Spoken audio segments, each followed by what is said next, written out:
The pawn shop was nothing special. Fluorescent lights hummed above shelves cluttered with yesterday's dreams, old guitars missing strings, watches that had long since stopped ticking, cameras that no longer flashed. People came and went, trading sentiment for survival. But that morning the door creaked open, not with desperation, but with something quieter. He stepped in, slow, steady, like someone who had nothing left to prove and no reason to rush. The old man carried a box. Metal. One. Locked. Like it had waited decades to be noticed again. The kid behind the counter barely looked up at first. He was the kind who spoke in abbreviations, fingers scrolling even while customers talked. But something about the man made him pause. Not the coat, though it was clearly from another time, or the boots worn thin at the heels. It was the way he held the box, not like it was valuable but sacred. The kind of sacred that made noise feel out of place. "Sir," the kid said, finally standing, unsure why his throat tightened. The old man said nothing. He simply set the box on the counter. The latch clicked, not loudly but deliberately. Inside was a folded flag, edges crisp, unfaded by time. Beneath it, resting on dark felt, was a metal. Silver star. No label. No frame. Just raw metal, heavy in more ways than one. The kid stared. Not because he recognized the metal, he didn't. Not really. But because something about it made his hands stop moving. His phone sat untouched beside him. He didn't ask for backstory, didn't ask what the man wanted for it. He just looked. Then something unusual happened. The old man closed the box slowly, tucked it under his arm with the same care someone might use to fold a flag at a gravesite, and turned toward the door. He hadn't come to sell it. He'd come to be seen. And for a moment the entire shop was still. Customers froze mid-transaction. No one scrolled, no one sighed in impatience. They just watched as he moved. Not because he was old, but because he carried silence the way others carry armor. He opened the door, let the cold morning air slip in, and stepped out. No fanfare, no goodbye. Just a quiet kind of gravity trailing behind him. And something lingered. The kid behind the counter didn't go back to his phone. He didn't even speak. He just stood there, heart unexpectedly full of questions he didn't know how to ask. Questions about weight, about memory, about the kind of pain that folds itself small enough to fit in a coat pocket but never really leaves. It wasn't until later, days, maybe weeks, that the kid would learn the story. Not from the old man who never came back, but from whispers. From the flag. From the bench in the park where people started showing up every November. Where names were spoken into silence like prayer. Where memory refused to be buried under noise. Because some metals aren't meant to shine under glass. Some metals are meant to be carried. Quietly. Folded. Remembered. 10 folds deep. It wasn't until the boy sat across from him on the park bench that the weight of the box began to shift. Not in pounds but in memory. The old man had been coming there for years, same day, same hour, same silence. Most people never noticed. They passed by without asking. They saw an old man with a coffee and a folded flag and assumed he was simply grieving. But grief wasn't the word. Not really. This wasn't mourning. It was duty. A promise. A name. The boy didn't ask questions. He didn't offer sympathy. He just sat, legs swinging gently, camera dangling from his neck, as if he knew instinctively that silence was safer than words in some places. And the old man, who had spent decades carrying his story in silence, found, for the first time in longer than he could remember, that he didn't mind the presence. When the boy finally spoke, it wasn't a question. It was a confession. "My brother was supposed to come home last year." The old man didn't respond. He didn't need to. His silence for once didn't feel like avoidance. It felt like understanding. The boy pulled something from his backpack, a leather-bound journal, pages soft and creased with use. He flipped through it until he found a small square, torn from a letter, with handwriting that trembled just slightly.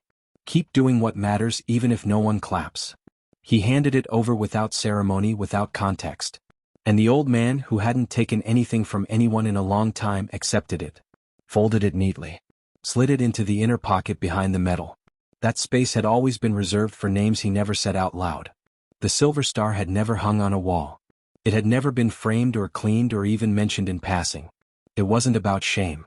It was about reverence. Because that medal wasn't a trophy. It was a day. A hill. A set of coordinates. A voice calling for his mother with blood on his lips. It was Simmons. It was Johnson. It was Caleb. He had been 24. 2 weeks from going home.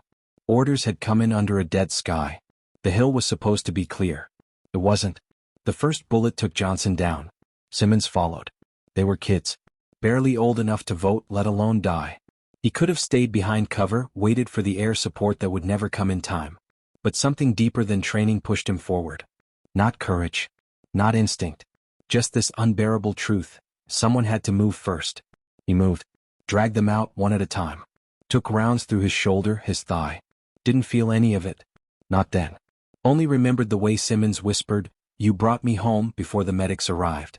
Only remembered the way Caleb died looking straight at him, not afraid, not panicking, just steady. His last words were for his father, "Tell him I wasn't scared." They pinned the medal on him 3 weeks later. A ceremony he didn't invite anyone to. Because the people he would have wanted there weren't. The Silver Star went into the box that night. Not because it didn't matter, but because it mattered too much to be decoration. He wore the coat only on the coldest days, weather or memory, whichever came first. People just thought he was quiet, maybe lonely. No one asked. He never offered. But he always went to the bench. Every year, same day. Sat with a coffee he never finished. Whispered the same name. What? Soft. Caleb. And left. Until this year. Because this year something shifted. The boy took a photo, not of the man but of the stillness, the way light touched the old hands and the folded flag. He posted it without caption. Just one word, still. And the world somehow paused. People saw it, felt it, responded not with noise but with names, stories, letters, echoes. And then, for the first time in decades, the town turned toward the bench instead of walking past. The librarian came first. Then the mailman, the barista, the mayor. No speeches, no spectacle, just presence, just weight being shared. He never came back the following year. But he left something behind, something more lasting than the box or the flag or even the Silver Star. He left the silence. And the boy who had once just sat beside him now returned as its keeper. He unfolded the flag with hands that had learned the gesture from the man who used to carry it. 10 folds, sharp corners, steady hands. Folded once for grief, again for memory, then again for legacy. The Silver Star was never just a medal. It was a moment, a vow, a name that never stopped being whispered. And in the end, that name was never lost, only carried. So, the town moved on, in the way towns do when something too sacred to speak of slips quietly into the past. The bench remained. The flag remained. The space between the world and its memory remained. But the old man, the one who had carried so much silence for so long, was gone. No ceremony. No fanfare. No final words. Just a coat hanging by the door, a letter left on the kitchen table, and the quiet ticking of time moving forward without him. The boy, the one who had sat with him, the one who had held the silence when no one else could, was the first to return. It wasn't because he had to. Not because he was told. But because something about that space, that bench, had marked him in ways he couldn't quite name. The same way the old man's hands had marked him. The lines of his palms, the creases in his knuckles, the way he carried the weight of the world without a single complaint. He knew the old man's story now, knew the names that never left his lips, knew the price of remembering in a world that forgot so easily. And so, on the morning of November 6th, he returned. There were no speeches. No applause. No cameras. He wasn't there to perform or to be seen. He was there to be present. To do what mattered. To remember. He carried the flag carefully, the way you carry something fragile, something precious. It wasn't just cloth. It was history. It was legacy. It was Caleb. It was Simmons. It was Johnson. It was the old man's name, carried by the boy whose own story had yet to unfold fully, but whose heart had already learned how to bear the weight of remembering. The bench, once silent, was now surrounded. Not crowded. Not packed. Just present. The librarian came first. She brought a small stool and a candle, not for anyone's benefit, but because sometimes memory requires a physical gesture. The mailman, still in his uniform, set down an envelope marked with a simple thank you. The coffee guy, always the one to have something warm ready, came next, a thermos in his hand but no words. Then the mayor, with the same dog tag she had worn the year before, came quietly, without a speech or a proclamation, just a steady presence behind the bench, holding space for something the world had long since forgotten how to acknowledge. By noon, the quiet had settled deep into the grass surrounding the bench. Some stood. Some sat. Some cried but no one filmed. There were no hashtags, no flashing lights. There was only memory. Only presence. Only the small, steady act of showing up when it mattered. The boy stood then after a long, still silence. He unfolded the flag with deliberate care, each fold sharp and exact. The way the old man had taught him. A single motion that spoke louder than any words. One fold for grief. One for legacy. One for a promise kept. The last fold, when the fabric was held perfectly, neatly over his heart, wasn't just for the old man. It was for every name, every face, every story that had been forgotten or overlooked. When the flag was folded in its final shape, the people who had gathered around the bench raised their hands, not to wave, not to applaud, but to salute. It wasn't just a flag they saluted. It wasn't just a man. It wasn't even just a story. It was a promise. A quiet one made long ago, that had been passed down through years in names and stories. The boy didn't cry. He didn't speak. But as he folded the flag back into place, the silence spoke for him. It spoke for the old man, whose quiet strength had taught him what it meant to carry something heavy without showing the weight. It spoke for Caleb, whose dreams had never been allowed to come true. It spoke for the names that still deserved to be whispered, not forgotten. As the sun climbed higher, the people around the bench began to disperse, each of them carrying a piece of the weight the old man had left behind. The boy stayed for a while longer, sitting on the bench, the flag beside him, his fingers tracing the folds as if learning to carry it himself.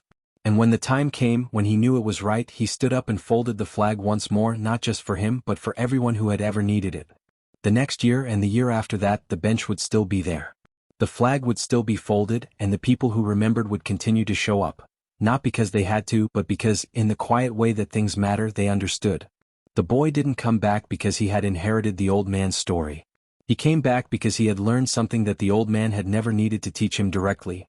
Some silences are meant to be carried, not broken. Some memories need to be held carefully. And sometimes the act of remembering is enough.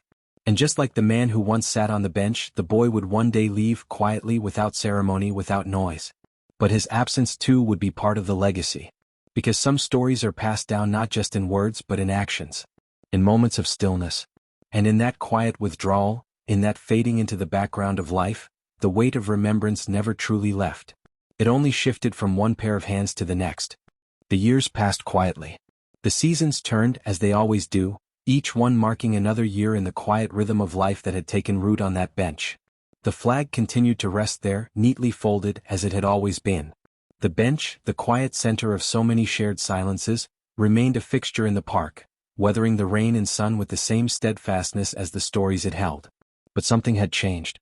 It was not visible, not immediately obvious, but it was there if you looked closely enough. The town, once so quick to rush past, had started to slow down. People still hurried to get to their jobs, their errands, their daily lives, but now, when they passed by the bench, they no longer rushed past it with the same casual disregard. They paused. At first, it was only for a second.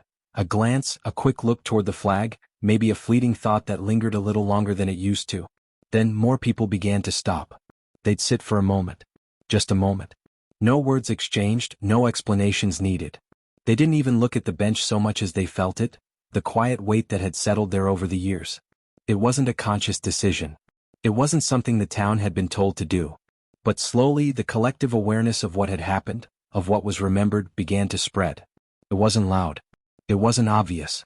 But it was undeniable. The coffee shop, where people had once walked past without so much as a second glance, now had a small, quiet hum each November 6th. The barista no longer made just 2 cups of coffee. He made 3. Sometimes 4. He still didn't ask. The mayor, who had once been a figure of formality and distance, now arrived at the park early, often without the camera crew or the entourage.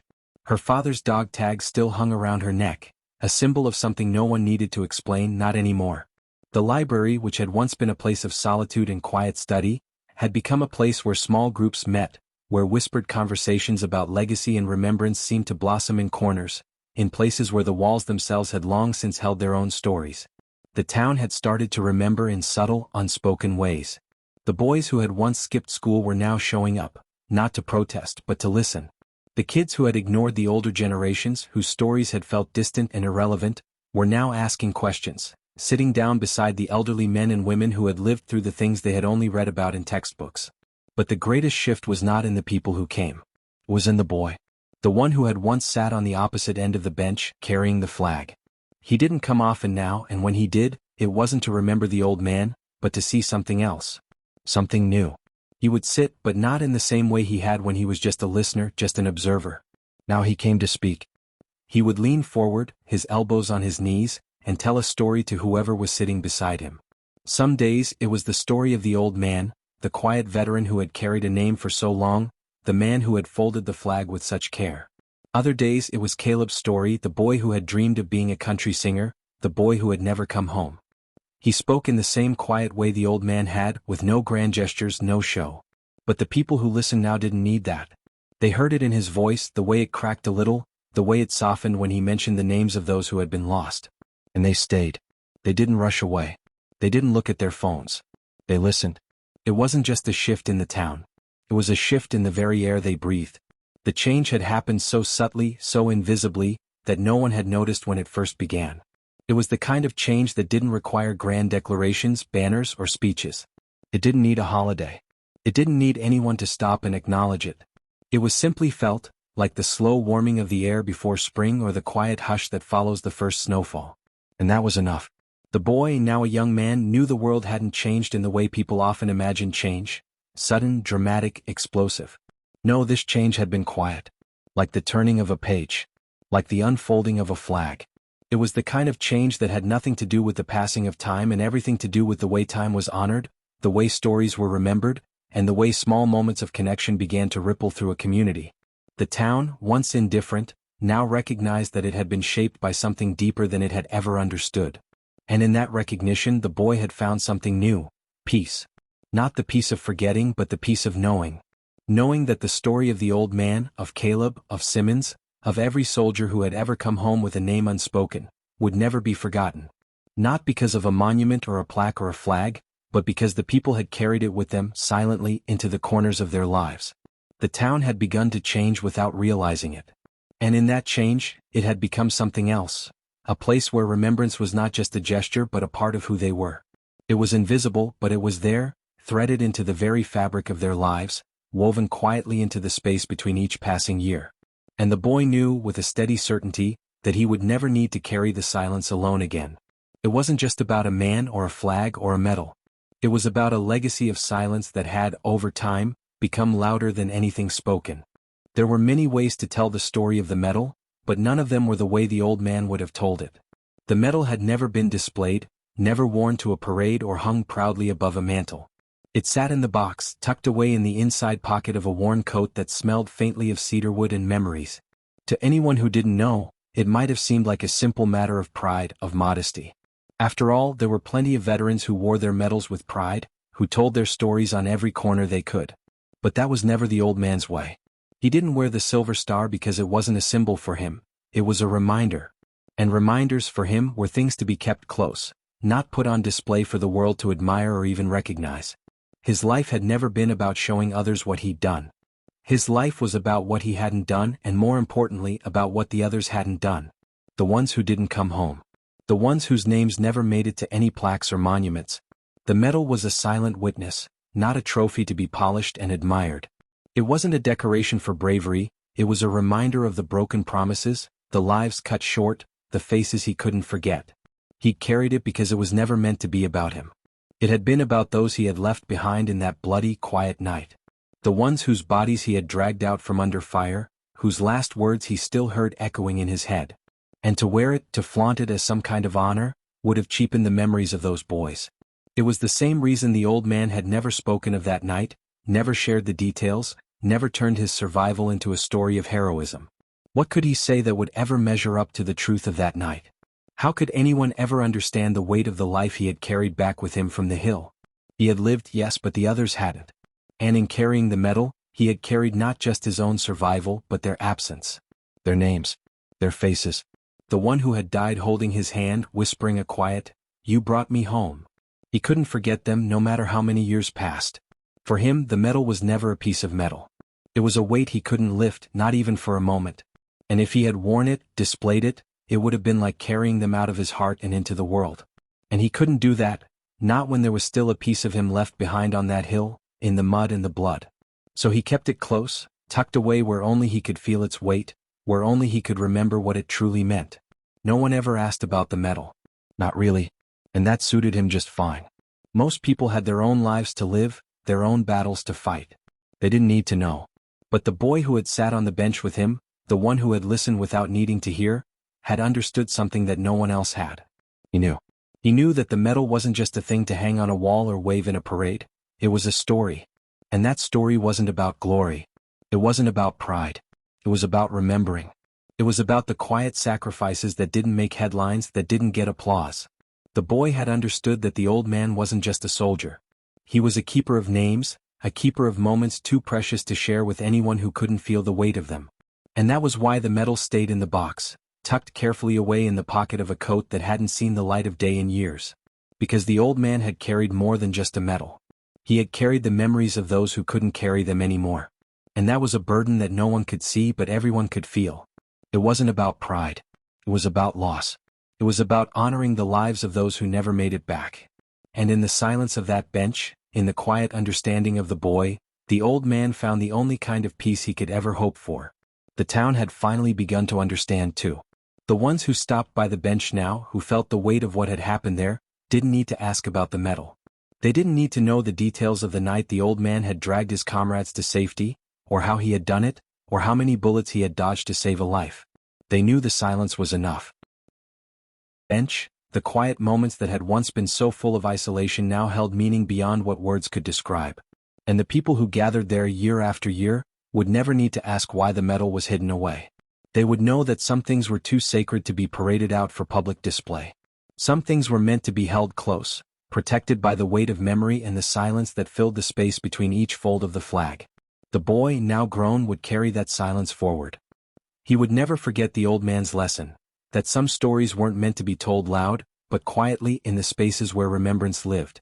And someday when he too was old, he would sit with his own story, his own medal, and remember not just the heroism but the sacrifice. Because in the end it was never about the recognition.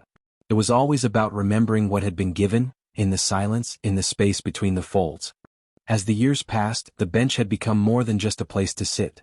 It had transformed into a silent testament, a quiet reminder of the past, of sacrifice, and of memories that could not be fully spoken. The old man had taught the town more than just the meaning of honor. He had shown them the value of silence, the power of remembrance that didn't need applause, didn't need recognition. It only needed the quiet presence of someone willing to remember. The boy, now a man, had taken on that role. He had never meant to.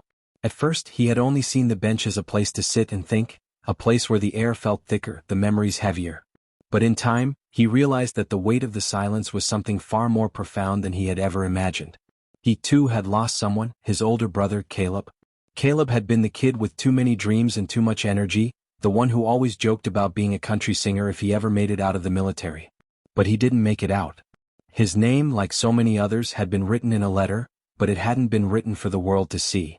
It had been written for his family, for his mother, and for the people who cared. The boy never told anyone about Caleb's last words. He didn't speak them aloud because he knew that some memories were not meant for public consumption. Some memories, like Caleb's, needed to be carried quietly in the heart, where only the person who shared those moments could understand. And for a long time the boy had done just that. He carried the memory of his brother like a precious secret. He whispered Caleb's name into the wind every November, just like the old man had whispered the names of the men he had saved. It was an act of remembrance, not of grief, but of honor. And he didn't need. There were no cameras, no medals, no social media posts. There were just moments, still and quiet, where the past lingered and whispered its truths in the spaces between breaths. The man, now old, had never taught the boy how to tell the story of the Silver Star, but he had taught him something even more valuable: how to hold the weight of those memories without needing to broadcast them to the world. The boy learned that there was power in silence, in sitting beside a bench on a cold November morning and letting the weight of the past press down without trying to fill it with words. The world, the town, would remember the old man eventually, not because they were told to, but because they had seen the quiet dignity in his actions, the quiet strength in his refusal to let the memory of those lost be drowned in the noise of the present. And it wasn't just the boy who remembered. The town, too, had changed in ways that couldn't be explained with speeches or ceremonies. It wasn't about the plaque or the flag, or even the crowd that had gathered that November afternoon to pay their silent respects. It was about the understanding that had crept into the hearts of those who watched, who sat, who stood in stillness beside the bench. They, too, had learned the value of remembering quietly, of holding on to a history that wasn't meant to be forgotten or simplified, but simply acknowledged. By the time the boy had grown into a man, the bench had become a symbol, not of war, not of heroism, but of memory itself. The flag was folded every year, just as it had been before, and the same names were whispered. The town didn't need to hold ceremonies or post pictures. They didn't need to film their respects. It was understood. It was felt in the air, in the way people paused when they passed the bench, in the way their eyes lingered on the flag without speaking a word. As the man grew older, his memories, like the old man's, became quieter. He didn't need to speak them aloud to keep them alive. He knew that memory at its core wasn't about being shared with the world. It was about honoring the lives of those who had passed, about holding their stories close without needing to make them visible to anyone but the ones who carried them. He never told the world about the note the old man had handed him, the one that read, "Keep doing what matters even if no one claps." The boy had kept it, folded in his coat pocket, right next to the leather-bound journal that contained his own thoughts, his own memories of Caleb. He would never tell the world about the letter. He didn't need to. He knew that the most important things, the most sacred things, weren't the ones shared with everyone. They were the ones kept close, stored in the silence between people who understood. There was a reason the old man had never worn the silver star. There was a reason he had kept it in a box. It wasn't because he was ashamed. It wasn't because he didn't care. It was because some things were never meant to be displayed. Some things were meant to be carried, tucked into a pocket or pressed against a chest, a quiet, sacred presence that would never need to be spoken to be understood. And as the years passed, as the boy turned into a man, he understood this truth more and more. The bench, the flag, the quiet moments, they were all pieces of a larger story, a story that didn't need to be told to be remembered. It only needed to be felt quietly in the spaces between each breath. And so, the boy became the man who carried the weight of the past without needing to speak of it. He would sit at the bench every November and he would whisper Caleb's name, just once, just quietly, just enough. And as the years continued to pass, he knew that he would not have to tell anyone else what had happened, what had been lost, what had been remembered. Because in the silence, in the stillness, the stories lived on. Not in the words but in the space between them. The first time the boy saw the old man, he had been sitting on the same bench as he did every November, with the same stillness in his posture, the same quiet that seemed to belong only to him. It was just another cold morning, the kind that whispered of forgotten things, of silent memories, of time passing without asking for attention.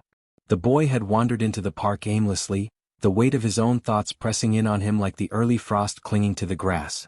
He hadn't meant to stop by the bench, but something about the quiet, something about the man sitting there, made him slow his pace. At first the boy just watched. The old man didn't seem to notice him. He was lost in something deeper than the world around him, something older than time itself. The flag draped across his lap, carefully folded but worn from years of use, caught the boy's attention. The flag wasn't just a piece of cloth. It carried the weight of history, the weight of a story that had never been told to him. It wasn't something that could be explained in textbooks or casual conversations. It was something that lived in the space between breaths, in the silence of a bench that had witnessed countless years pass without asking for a single word. The boy sat at the other end of the bench, an invisible distance between them that wasn't just physical but emotional. He wasn't sure why he sat. Maybe it was because of the quiet, because in this moment the world felt far away. Or maybe it was because something in him recognized the stillness in the old man, the kind of stillness that came only with the weight of experiences too heavy to speak of. And then without a word the boy spoke.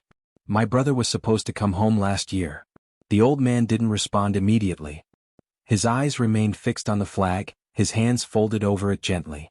But there was something in the way he sat, the way his body had stiffened just slightly, as though he had heard the weight in the boy's voice and understood it without needing any further explanation. There was a moment, brief but piercing, where the boy thought the old man might turn to him, might speak of his own losses, his own sacrifices. But the old man didn't. Instead, he simply nodded, a small, almost imperceptible movement that seemed to acknowledge the boy's grief without overshadowing it. The boy pulled a small leather-bound journal from his backpack, flipping through the pages until he found what he was looking for. A small square of paper, torn from a letter that had never been sent, the kind of letter that held more weight than anything ever written on a page. The boy handed it to the old man without a word. The paper read, "Keep doing what matters even if no one claps." The old man didn't ask questions. He didn't need to. He took the paper, read it once, then carefully folded it before tucking it into his coat pocket, the same pocket where his medal had once rested. It was a moment that needed no words, no explanations. Just a quiet exchange of understanding. The boy looked and asked softly, "You know his name?" "Yeah," the old man said, his voice quiet but firm. "I know his name." And that was it. No more words were needed. No grand gestures, no speeches. The boy didn't try to explain more about Caleb, about the brother he had lost. The old man didn't ask for details, didn't push for more. There was a silent agreement between them, an understanding that some things couldn't be spoken, couldn't be explained, but were still felt in the quietest of moments. They sat in silence for what felt like an eternity, not uncomfortable but full of weight, a weight shared between them. The kind of weight that wasn't carried by a flag or a medal but by a single name whispered quietly into the cold morning air. It was a name that didn't need to be shouted, didn't need to be etched into a monument, because it had already been written into the hearts of those who mattered. As the boy stood to leave, he felt a strange kind of peace settle over him. The old man hadn't tried to fix anything. He hadn't offered words of comfort. He had simply been there. And in that quiet presence, the boy had found something he hadn't even known he was looking for. He had found a space where grief didn't need to be explained. It only needed to be acknowledged. The old man stayed seated long after the boy had left, his hands still resting on the flag, his thoughts quiet but vast. He didn't need to look at his phone, didn't need to check the time. He didn't need anyone to remember him or the sacrifices he had made. The boy had given him something far more meaningful. He had given him the quiet acknowledgement that remembrance didn't always need to be loud. Sometimes, it only needed to be shared in the spaces between two people who understood that some things weren't meant to be explained, only felt. As the day wore on, the old man remained at the bench, the sun warming his face. He thought of all the years he had spent carrying the weight of a memory that had never been fully told, and of the boy who had, without meaning to, shared that weight with him. And in that silence, in that moment, the old man realized that the legacy of remembrance wasn't about how loud it was or how many people saw it. It was about how quietly it could be passed on. One name, one moment, one memory shared in silence, and that was enough. The boy's hands trembled slightly as he reached into his backpack, the leather-bound journal soft from years of use, its pages filled with the inked thoughts of someone still trying to make sense of the world. He wasn't sure why he had brought it with him that day. Maybe it was just habit, or maybe it was the cold November air that had a way of making everything feel heavier, of making the past feel closer than it had in years.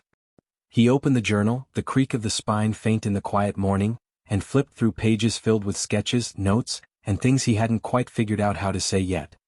His fingers brushed over a small square of paper tucked between two pages, yellowed and worn at the edges. It was the kind of paper you only used for something important, something that didn't need to be written over and over again because its message would never change. It had been torn from a letter that had never been sent. A letter written not out of anger, not out of regret, but out of something deeper, out of the need to say something when words were never enough. The words on that torn scrap of paper read, "Keep doing what matters even if no one claps." The boy had found those words months ago, buried in the old box of letters his family kept locked away. Letters to and from his brother, Caleb, before Caleb had left, before he had gone away on that last deployment. Caleb had always written like he was trying to speak in between the lines, trying to explain things that were too big to be understood by anyone else. He had been the one who had told him that life wasn't about the applause. It wasn't about getting a medal or having your name on a plaque somewhere. It was about the things you did when no one was looking, about the promises you made when there was no one there to hear them. Keep doing what matters even if no one claps. The boy hadn't known what to do with the letter after Caleb was gone. He hadn't known what to do with all the things Caleb had left behind, his guitar, his clothes, the unfinished stories that would never be told. But that small piece of paper, the one with those simple words, had stayed with him. It had stayed in his pocket, crumpled at the bottom of his bag, until it found its way into the journal. And now, here he was, sitting next to a man whose presence had reminded him of what it meant to carry weight in silence. He didn't look at the old man as he handed him the paper. He didn't need to. He simply held it out, the edges of the paper curling slightly from years of folding and unfolding. The old man took it without hesitation, his hands steady despite the years that had worn them thin, and read the words slowly, as if they held the weight of 1,000 untold stories. He didn't say anything. Not immediately. But the boy could see something shift in his posture, something that hadn't been there before. It was the smallest of movements, the barest hint of recognition, but it was enough. The old man folded the paper carefully as if it were fragile, and tucked it into the same inside pocket of his coat where his own memories were kept. The same pocket where a medal had once rested, a medal that had never been worn, a medal that had never been shown to anyone. The boy watched as the paper disappeared from view, swallowed by the coat, and he wondered if the old man understood what it meant, understood that the things we do when no one is looking are the ones that matter the most. The old man looked at him then, his gaze steady but kind. The boy wasn't sure what he expected. Maybe a few words of wisdom, maybe a story about his own experiences, but the old man said nothing. He simply nodded, and in that small, silent acknowledgement, the boy felt something he hadn't felt in a long time, that maybe he wasn't the only one carrying a memory too heavy to explain. The moment stretched, the quiet surrounding them like a blanket, thick and warm and full of things that didn't need to be said. The boy thought of Caleb then, of how he had always believed that doing what mattered didn't need recognition, didn't need applause. It was enough to know that you had made a difference in someone's life, even if no one ever noticed. And the boy, in that stillness, understood what Caleb had meant. He understood what the old man had known all along. Sometimes, doing the right thing, the thing that matters, doesn't come with accolades. It doesn't come with cheers or awards or anything that can be seen by the world. It just comes with the quiet knowledge that what you've done, what you've carried, is enough. It's enough because it was real. The boy stood, his heart a little lighter than it had been when he sat down, and as he walked away, he felt the weight of the paper in the old man's pocket, felt the weight of the message Caleb had left behind, and for the first time in a long while, he knew he wasn't alone in carrying it. The small piece of paper, the message that had never been meant for applause, had found its way to someone who understood exactly what it meant. And in that moment, the boy realized something even deeper. Sometimes the things that matter the most are the things we don't have to shout about, the things that stay quiet and unspoken but are always felt. The boy didn't intend to take the photograph. It happened almost by accident, his camera hanging loosely around his neck as he sat there on the cold bench, the early morning light spilling through the trees in soft tendrils, illuminating the old man's hands as he held the folded flag. For a moment, the boy had thought about leaving, about walking away before it became too much, before the weight of the moment started to feel like something he wasn't ready to carry. But then, the light caught the edges of the old man's coat, the folds of the flag, the way his hands trembled slightly despite his stillness. It wasn't just the flag that caught his attention, it was the whole image, the way everything about the scene felt like it had been there before, not in some distant past but in a place outside of time, a moment that could never quite be pinned down. He didn't lift the camera immediately. He didn't even think about it consciously. But his fingers seemed to know what they were doing before his mind did, pressing the shutter once, twice, capturing the quiet exchange between the man and the past he carried with him, a past too heavy for words but too important to be forgotten. The photograph didn't feel like much when he looked at it on the screen, just a shot of an old man with his flag, a boy sitting quietly beside him, and the mist hanging in the air like a whisper. It wasn't polished or perfect, it didn't scream for attention. But there was something in the stillness of the image, something in the way the boy's gaze lingered on the old man's face, something in the way the photograph captured more than just a moment, it captured a connection. Without much thought, the boy posted it. There was no caption, no hashtags, just the image. It wasn't about fame or about capturing a viral moment. It was about remembering. It was about giving something to the world that had been hidden for so long, something that had no expectation of applause. He shared it as quietly as he had taken it, just another post in a sea of endless noise, yet somehow it felt different. The boy didn't know it at the time, but the photograph would do something the old man had never allowed for himself. It would be seen. By morning, the photo had been shared dozens of times. Then hundreds. Then thousands. People started to comment, but not with fire emojis or meaningless praise. They shared their own stories, their own memories of lost brothers, fathers, uncles, friends who had carried the weight of things the world had long since moved on from. My grandfather never talked about the war, but he had a medal in a box at the back of a drawer. I never knew what it meant until I saw this, one comment read. My mother was a nurse in Vietnam. I wish I could have asked her more about the people she helped, about the people she lost. I never knew how to ask until now. And then others, people who had no personal connection to the image, people who had never known the old man or the boy, started to comment too. They shared stories of their own lives, of moments that had passed without being noticed, of losses that had never been acknowledged. The image had become a mirror, reflecting memories that hadn't been shared in years, reflections of lives that had been quietly carried in the shadows. As the posts spread, the town, which had never really seen the old man, began to notice. They saw the photograph not as a spectacle but as an invitation to remember. To stop, if only for a moment, and pay attention to the things that had been left behind in the rush of modern life. The first to arrive at the bench was the librarian. She had been the one who had always seen the boy pass by without a word, who had watched the old man come and go each year, year after year, without asking why. She didn't ask now either. She simply brought a stool and sat beside the bench, a small candle resting on her lap. Her presence was quiet, but it filled the space between the boy and the man, a reminder that some things were worth remembering even in silence. Then the mailman came, still in his uniform, but with something more than just letters in his hands. He placed an envelope on the bench with a simple "thank you" written on it in pencil. No speech, no ceremony, just gratitude. The old man didn't say anything, but his hands shook just a little less when he saw the envelope.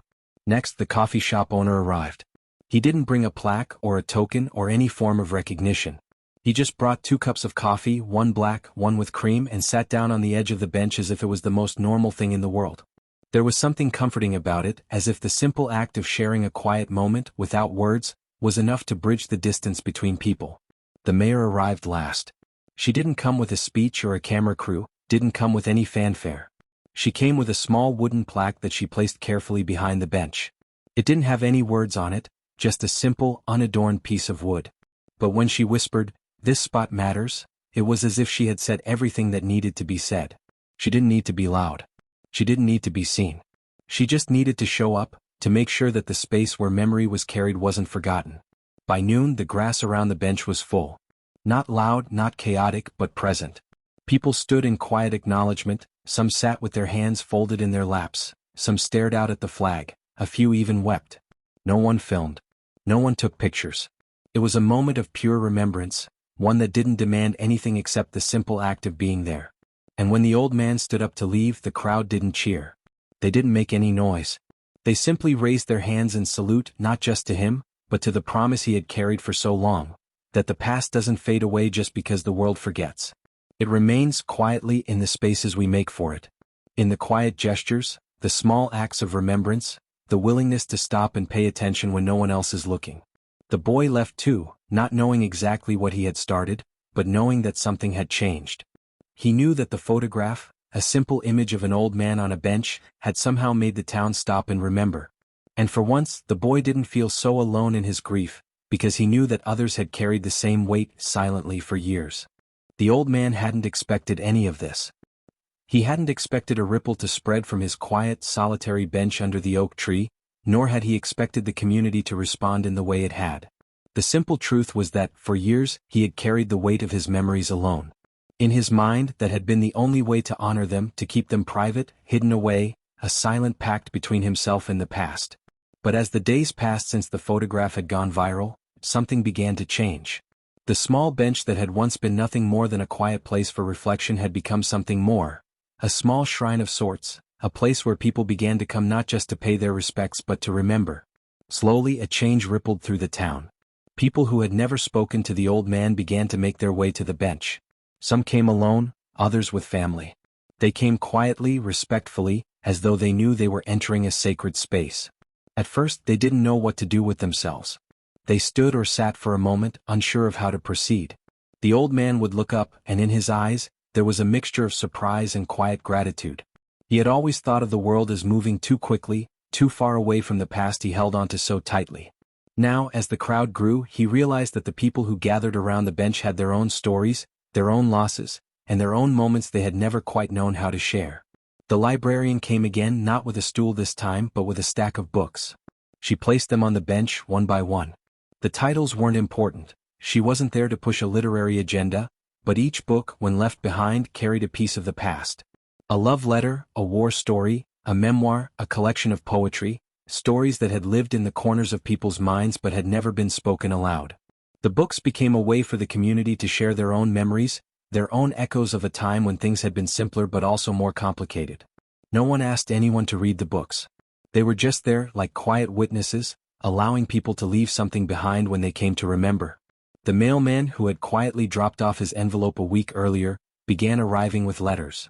He didn't hand them to the old man directly, but left them on the bench, tucked in between the wooden slats. Some were addressed to no one in particular. Others, though, were written by people who had known the old man, or thought they did. Letters from long-lost relatives who had seen the photograph, who had remembered him from when he was young, letters from friends he had long since lost touch with, letters from people who just wanted to tell him they hadn't forgotten. It wasn't so much the letters that moved the old man, it was the act of writing them, the act of sending them, as if they were all quietly speaking to the memory of who he once was. One evening, the mayor arrived with a group of schoolchildren. They weren't there for a ceremony or to make any formal speeches. They were simply there to listen. The old man had never been one for public speaking, but he found himself telling the children stories that they hadn't asked for, stories that had never made it into the textbooks they read in class. They didn't take notes. They didn't take photos. They just listened. It was a slow, strange thing, this process of sharing his history with people who had no personal connection to it.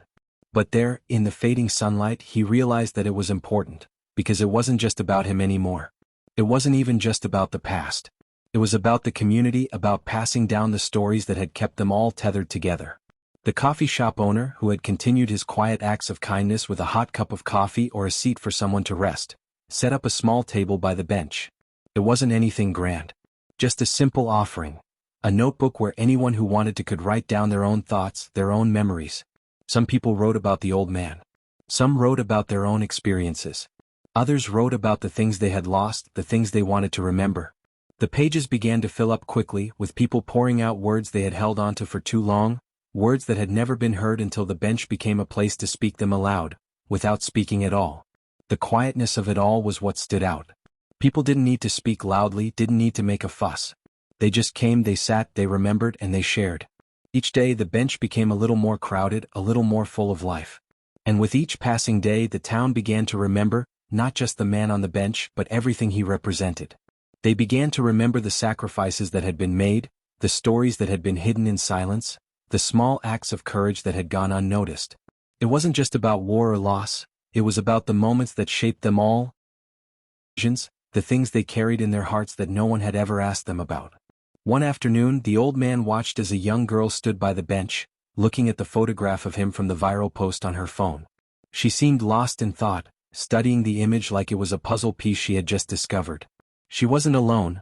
There were others nearby, reading the books, writing in the notebook, just being there in the presence of something bigger than themselves. The girl finally turned to the old man, her eyes full of questions, and said, "I think I understand now." And for the first time in years the old man smiled, not just with his lips but with his eyes too. Because he did understand now. The world had remembered, and in remembering, it had started to heal. The quiet bench had become a place where the past was no longer something to be buried or hidden but something to be honored, shared, and passed on. And in that simple act of remembrance, the community had found something unexpected: connection. The old man didn't expect to be the one to leave. He had lived his life quietly, steadily, letting the world pass him by, never demanding attention, never asking for praise. His place was there, on that bench in that small town. The routine had become a comfort to him. A ritual that gave him a space to remember, to mourn, to honor. But as the days turned into weeks and the weeks into months, something shifted. The community had begun to carry the weight he once held alone, and in doing so, they had filled the space around him with their own stories, their own memories. The quietness of the bench had transformed into a gathering of shared understanding, where silence was no longer an absence, but a collective presence. The town had noticed. People who had once walked by without a second thought now stopped, sat, remembered. They shared stories, whispered names, and handed over photographs and letters, as if the bench had become the town's heart. In his final days there, the old man had found himself less of an observer and more of a participant, though he still didn't speak much. He didn't need to. The people who gathered around him understood. They understood the weight of memory, the cost of silence, and the power of remembrance. The mayor had been one of the first to recognize that the bench, the flag, the man himself, he wasn't just a relic of the past but a living connection to it. And with that understanding came the quiet rituals. The books left behind, the letters of thanks, the small acts of kindness shared by the townsfolk who had once ignored him. They had come together in a way that the old man had never imagined possible, and the bench had become a symbol of the town's collective memory, a place where history was neither forgotten nor ignored. But, as all things do, his time there had come to an end. One cold November morning, he woke early, the quiet stillness of the world outside his window heavier than usual. The air had a bite to it, the kind of cold that settled deep into the bones. He knew it was time. Time to leave the bench, time to leave behind the small, silent corner of the world where he had kept his memories locked away for so long. He dressed slowly as he always did, with the deliberate care of a man who had spent decades in quiet reflection. The coat that had held the medal, the one that had seen so many quiet years, hung by the door, ready for the last time. When he walked to the bench that morning, it was just as it had always been. The bench, the flag, the quiet mist that hung in the air, it was all familiar, like a memory that never quite fades. He sat for a long while, watching the town slowly wake up. The streetlights flickered off one by one, and the first few people began to trickle past. They didn't stop. Not today. They would later, but not yet. Today it was just him and the space he had inhabited for so long. The sun was beginning to rise when the young boy, the same one who had shared the bench with him not long ago, arrived. He didn't say anything, didn't look at the old man, but there was a quiet understanding in the way he sat down beside him, his hands gripping the flag, the same way the old man had done so many years ago. For a long time they sat in silence. There was no need for words now. The boy, like everyone else who had come to that bench over the months, knew the story. He knew the weight of the silence, the price of the memories, and the importance of remembering those who had gone before. And so, when the old man finally stood, a slow, deliberate motion that seemed to carry the weight of a lifetime with it, he didn't look back. He didn't say goodbye. He didn't have to. The people who had gathered around that bench in the days before, those who had sat quietly, those who had shared their stories, those who had left their own pieces of history, had already said everything that needed to be said. They had carried the weight with him, and now, in his absence, they would carry it forward. The bench was still there. The flag was still folded. The town would remember. And the old man, the last of the soldiers who had quietly carried his own story, had found peace. He walked away not because he was tired of being there, but because, after all these years, he had finally found a place where the silence no longer felt like a burden. It had become a shared space, a quiet, enduring connection between him and the world around him. And in that moment he knew that the stories he had carried, his own and others, would live on, not because they had been spoken but because they had been remembered. The boy, now the keeper of the flag, sat quietly for a while longer, the wind rustling the edges of the fabric. And the community in its own way continued to remember. Each person in their own time would find their way to the bench. They would come, sit, reflect, and share. And the stories would continue, passed down, carried forward, by those who had the quiet courage to show up, to remember, and to honor. The old man was gone, but his legacy was not. It lived in the hearts of those who had come to the bench, who had quietly borne the weight of the past. It lived in the stories shared, in the memories kept alive, and in the simple act of remembering. The flag folded, the medal tucked away, and the bench remained, a symbol of all that had been and all that would continue to be. The boy stood still, watching the flag as it lay on the bench, the same flag the old man had once carried with such quiet reverence. The crisp fabric, its edges worn from years of being folded and unfolded, caught the sunlight in a way that seemed to whisper of history, of stories untold and memories long kept. It was no longer just a symbol of the past. It was a living thread that tied the present to those who had gone before, a connection between generations, between the man who had carried it and the boy who now found himself standing in his place. He reached down, his fingers brushing over the fabric, feeling its weight in a way that was deeper than just the material. It wasn't just a piece of cloth, it was a story, a legacy. The boy had always known there was something significant about the bench, the quiet mornings, the old man who had once sat there, but it wasn't until the man was gone that he fully understood the depth of it all. He had watched from a distance, quietly curious, unsure of how to step into this space that felt so heavy with memory. But now, it was as if the space had opened up to him, welcoming him in as the new keeper of the stories that had once belonged to someone else. He sat down slowly, folding his legs under him, just as the old man had done so many times. The bench creaked under his weight, but there was a comfort in the sound, a reminder that it had borne the weight of so many moments before. The boy's heart thudded in his chest as he looked at the flag again. It was no longer just a piece of cloth. It was a promise, a legacy, a duty that now rested in his hands. He didn't speak at first. There was no need for words. The silence on the bench was a language of its own, a conversation that went beyond anything that could be said aloud. The boy wasn't sure what he was supposed to do now, or how he was supposed to carry forward the quiet strength that the old man had embodied. But as the minutes passed, he began to understand. This wasn't about grand gestures or loud declarations. It wasn't about wearing a uniform or marching in parades. It was about showing up. It was about remembering. The boy reached into his backpack, pulling out a small leather-bound notebook. It wasn't the kind of notebook he used for schoolwork. It was something different, something more personal. He flipped it open, and his fingers lingered over the pages, pausing on the one page that had meant everything to him. It was a letter, one that had been written by someone he never met. A letter that spoke to him not because of the words but because of the promise that it held. The promise that no one would be forgotten. He unfolded the letter, holding it in his hands, and read it again. Keep doing what matters even if no one claps. The words seemed to echo in the stillness around him. They were simple, but they carried a weight that went beyond the paper they were written on. They carried the weight of duty, of sacrifice, of the kind of courage that doesn't seek attention, that doesn't need recognition. It was a message passed down, one that the old man had lived by, and now it was his to carry.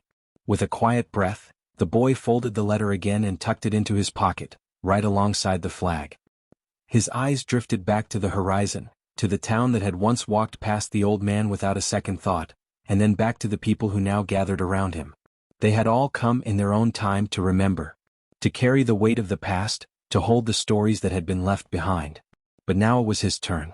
The boy was no longer just a spectator. He was part of the legacy, part of the chain of memory that had been passed down from one person to the next. He was the keeper now. The responsibility was his.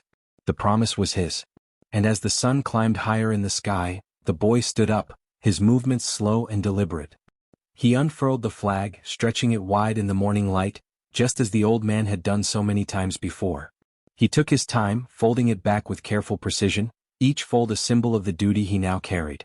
Each fold was a reminder that what he held in his hands was not just a flag but a promise.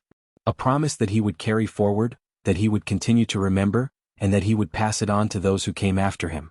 As the last fold was made, the boy pressed the flag gently to his chest, feeling the weight of it against his heart. He didn't need to say anything. The people around him didn't need a speech, didn't need a declaration. They knew. They knew because they had all felt it, the weight of memory, the weight of sacrifice, the weight of those who came before. And one by one they raised their hands, not to wave, not to cheer, but to salute. They saluted the flag. They saluted the man who had carried it. And they saluted the promise that the boy now held. It wasn't just about remembering one person. It was about remembering all of them. It was about carrying the story forward, about making sure it never fades, never gets lost. The boy wasn't just honoring the past, he was shaping the future. He was passing the torch, and with it, the responsibility to continue showing up, to continue remembering, and to continue living by the promise that no one would be forgotten. The weight of the flag, the weight of the past, now rested in his hands. And as he stood there with the sun shining down on the quiet town, he realized that the bench, the flag, the stories, they weren't just about the old man. They were about everyone who had ever carried that weight, everyone who had ever remembered, everyone who had ever believed that some things are worth carrying, even if no one claps. Because in the end, it wasn't about the applause. It was about the promise. And that promise would never fade. The town had changed over the years in ways both visible and invisible, but the bench remained the same. The same worn wood, the same quiet corner, tucked away in the little park where people walked by without noticing, or sometimes with the faintest of glances, as if they felt a pull they didn't understand. The boy, now growing into a young man, sat there again one late afternoon, the sun casting long shadows across the ground, the same way it had years ago when he first found himself standing in that place. Only now he had a deeper understanding of what it all meant. He looked around the quiet park, seeing the changes in the faces of the people who came and went.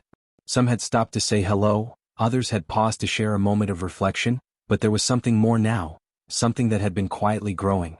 The memory of the old man, his stories, the promise of the flag, the sense of duty that had been passed down, was no longer just his burden to carry. It had become a shared thing woven into the fabric of the town itself. The boy, the young man now, was no longer alone in holding that memory. He reached into his pocket and pulled out the letter again, the one that had started it all, the one that had reminded him of the importance of showing up, of remembering even when no one was watching. He unfolded it slowly, smoothing the creases. It was more than just words now. It had become a part of him, etched into his heart, a constant reminder of what mattered. Keep doing what matters even if no one claps, it read again. There were times when the town would gather to remember, times when they would pause to reflect on what they owed to those who had come before. And in those moments, the young man would stand by the bench, holding the flag with the same reverence that the old man had once shown.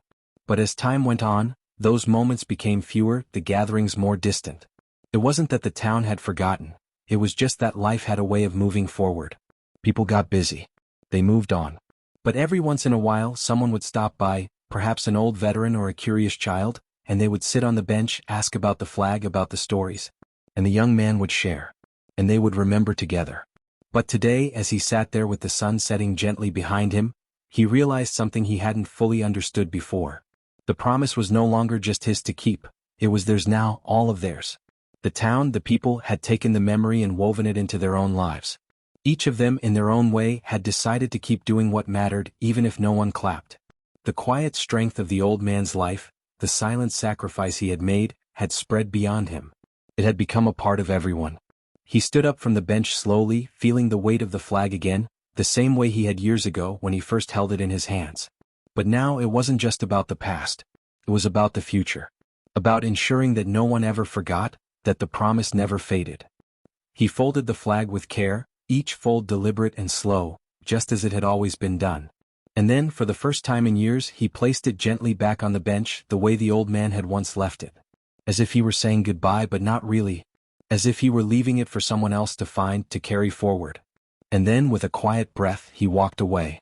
He didn't turn around. He didn't need to. He knew the bench would still be there, the flag would still be there, waiting for the next person who would come along, who would understand what it meant, who would feel that quiet pull, that call to remember.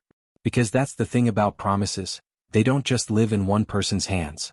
They pass from one to the next, quietly, almost unnoticed. But they endure. As the sun dipped below the horizon, the town grew darker, and the young man, now a part of that quiet legacy, disappeared into the distance.